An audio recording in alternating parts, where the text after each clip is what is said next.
The last study that we just took delivery of was completed by a firm called Institute St. Onge, an internationally recognized logistics and supply chain firm. And what we asked them to do was to say, let's assume that we're successful in getting this international air cargo piece started.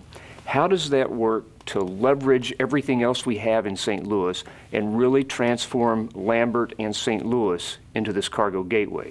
So they began looking at all the technical stuff, the freight flows and the commodity analysis, the goods that are coming to and through and from St. Louis, and how this all fits together into a multimodal cluster.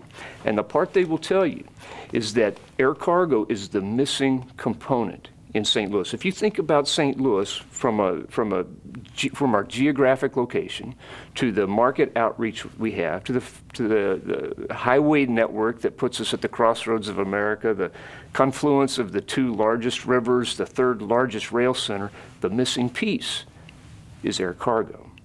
And that's the piece that brings high value, time urgent goods into the mix.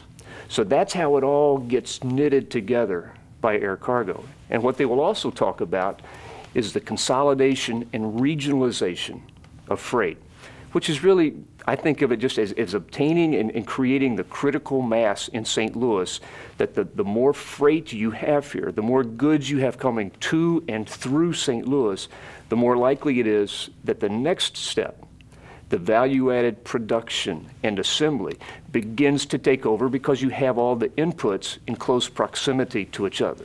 That's the big idea. That's what this whole initiative is about. So much more than air cargo, but it takes the air cargo piece to pull it all together.